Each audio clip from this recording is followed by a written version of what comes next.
Saudara, mari kita lanjutkan pembicaraan kita dengan tema Bodhisattva dan Buddha.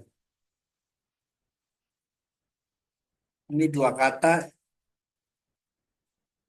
yang banyak disebut di dalam Buddhism, terutama dari mazhab Mahayana dan juga Tantrayana yang ada di Tibet. Nah, satu hari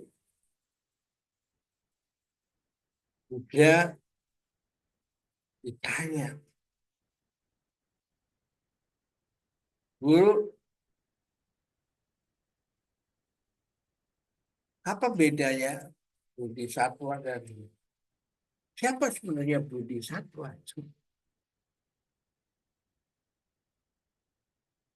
Dijawab, dia bisa menghitung berapa tetes air hujan jatuh selama setahun di seluruh dunia. Saya sendiri tidak bisa melakukan itu.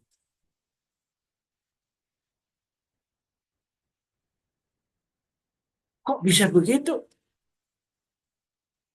Ini lantaran mata dan telinganya selalu terbuka dan punya empati pada sekelilingnya.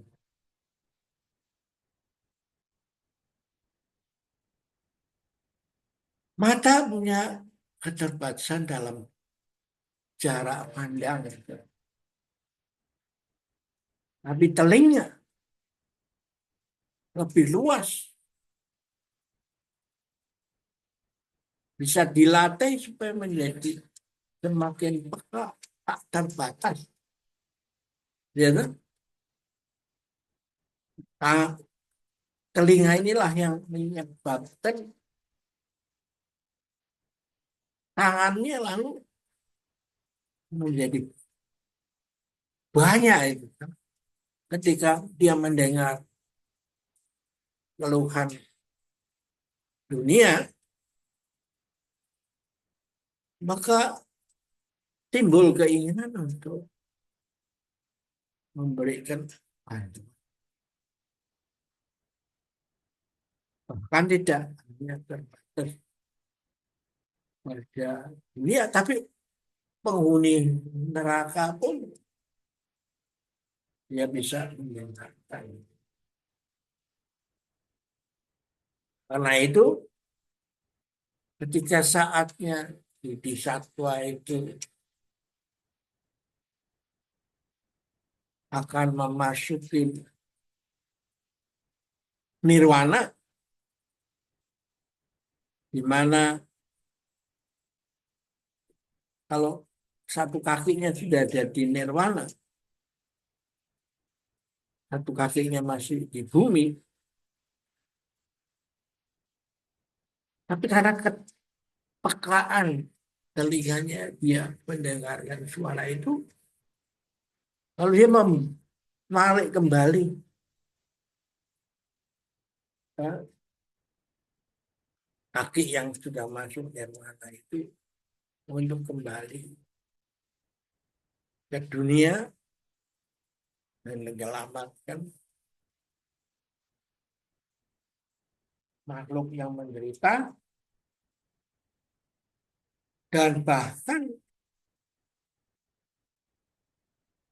dia bertekad lebih dan berjanji lebih maju lagi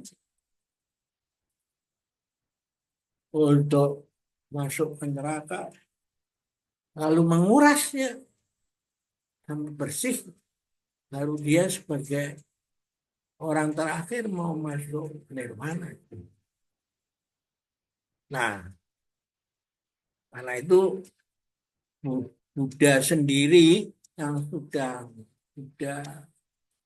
apa yang pendahulu yang secara legendaris, ya,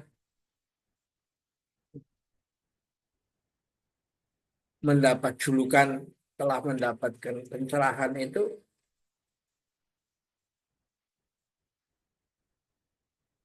Lalu dia merasa bahwa meskipun begitu, saya tidak ada apa-apanya dibandingkan dengan bodhisattva. Karena apa? Dia bisa menghitung berapa tetes air hujan jatuh selama setahun di seluruh dunia. Ya kan?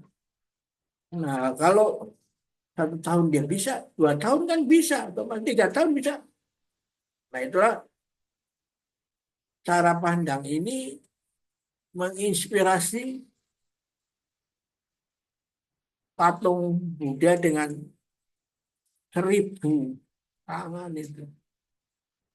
Bahkan yang itu masih yang kelihatan. Itu akan terus bertambah karena di setiap telapak tangannya itu ada telinganya. Nah itu disebut welas asih, luas tak bertepi. Ya.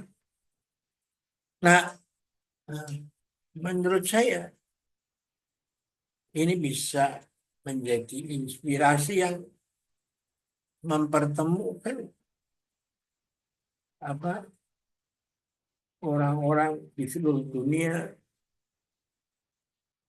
yang pada hakikatnya mempunyai jiwa keinginan untuk menjadi bodhisattva. Ya. Nah, karena itu bodhisattva tidak harus seorang Buddha atau seorang Buddhis. Dia bisa dari agama apa saja. Ya. Bahkan orang yang tidak beragama, yang sering malahan disebut ateis, atau orang-orang yang sering kita kasih jejuluk agnostik. Gitu. Ya. Jadi bukan sekedar toleransi,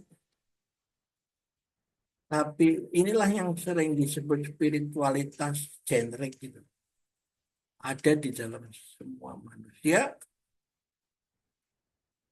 dan di semua agama dan kepercayaan di seluruh dunia. Hanya karena perbedaan persepsi,